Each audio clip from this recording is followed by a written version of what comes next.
Welcome to Dr. Katina Talks, the podcast where we explore the journey to a more fulfilling, balanced, and meaningful life.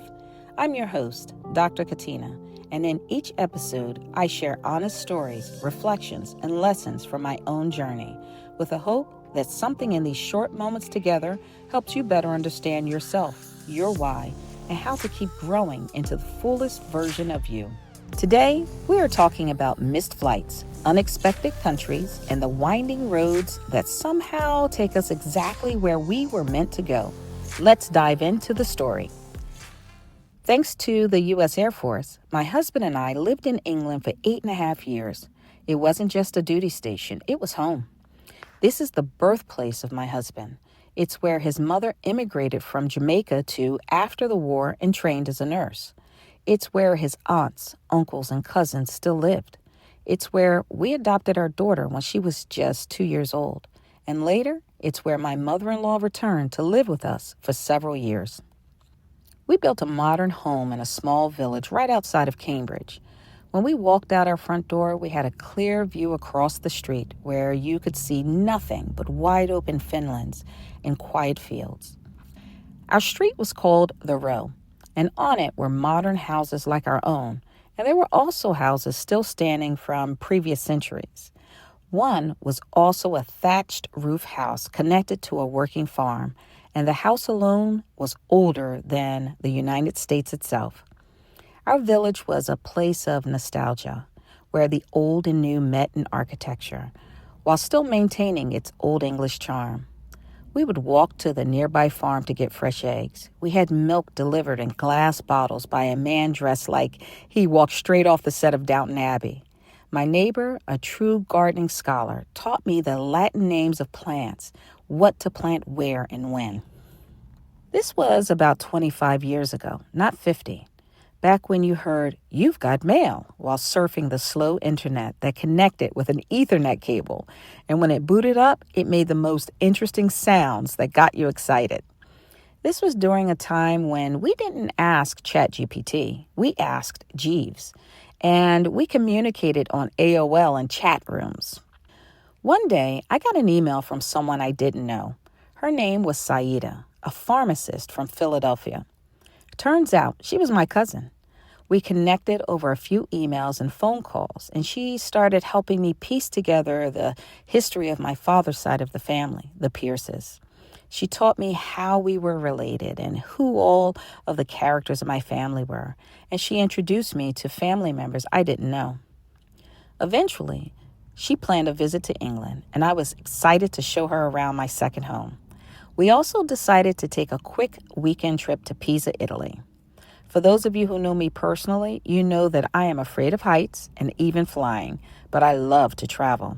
And living in England made it easy because we lived an hour from a local airport with a budget airline, short flights, and a European adventure just a few hours away. On our trip, I took Saida to Cambridge, to London, and then we headed to Stansted Airport for Pisa. My husband dropped us off. We checked in, grabbed a cup of coffee, and got comfortable. Too comfortable, actually. We were in the wrong terminal, so we didn't hear our flight being called. By the time we ran to our gate, they were closing the doors. Our bags had already been removed. Saida looked worried, but what she didn't know yet was this.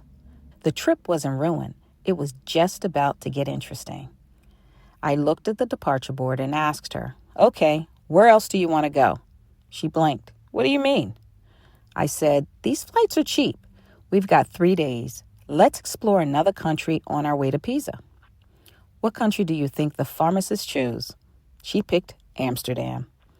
We grabbed a $100 flight, and an hour later, we were walking down cobbled streets lined with tulips, coffee shops, sex shops, canals, and yes, plenty of legal marijuana. We didn't try any, but we were curious. We took the local tram to a beautiful boutique hotel where we stayed for the night. The next morning, we arrived at the local train station and boarded a train that felt like something out of a World War II movie. We rode through fields and rivers from Amsterdam through a part of Germany and the edge of France. We ate meals in the train car. We watched farmers tend to their fields and we talked for hours. 14 hours later, we arrived in Pisa. Not on time, not on schedule, but absolutely right on time for us. Because we didn't just get to Pisa. On the way, we made memories, experienced a deeper connection.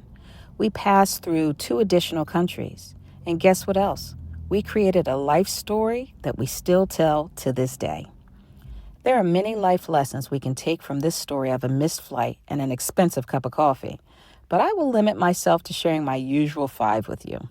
1. The detour is part of the journey. Let me tell you something. Saida and I missed that flight, but we didn't miss the experience. We could have sat in that airport angry. We could have blamed each other. We could have been frustrated that things didn't go according to plan. But instead, we turned a missed opportunity into a new adventure. In my line of work as a therapist, I often see people who are stuck because something didn't work out the way they planned, a relationship that ended, a degree that didn't lead to the job, a friendship that shifted. And I get it. You wanted to get to your version of Pisa.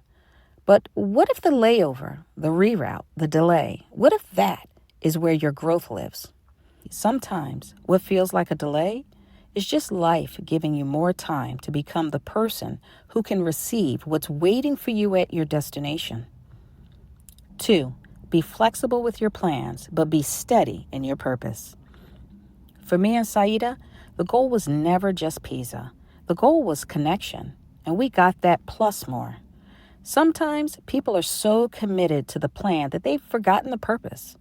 You were supposed to be married by now. You thought you'd be further along. You thought you'd have the job, the title, the house. But maybe you're still on your way. Perhaps you are just taking the scenic route. For us, the train was slow, but the laughter, the conversation, the memories, that was the real journey. 3, stay open to new destinations. When I asked Saida, where do you want to go now? I meant it. And she chose Amsterdam. That experience, the surprise, the beauty, the serendipity was never on our itinerary, but it became a highlight. Sometimes what's best for you is not what you planned. It's what shows up when you finally look up and embrace the journey and acknowledge your blessings. 4, your attitude shapes the outcome. We could have been mad. We could have blamed each other. Instead, we stayed curious. I asked a better question. Where do you want to go now? That one shift in attitude can change everything. Your attitude is your compass. It determines not just how you travel, but who you become in the process. 5, life rarely moves in a straight line, and that's a gift.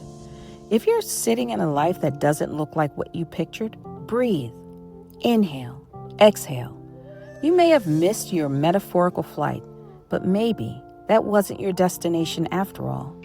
Maybe that's just part of your story. Because life doesn't move in a straight line, and that's okay. The bumps, the turns, the layovers, they make the view even better. Thank you for tuning in to Dr. Katina Talks.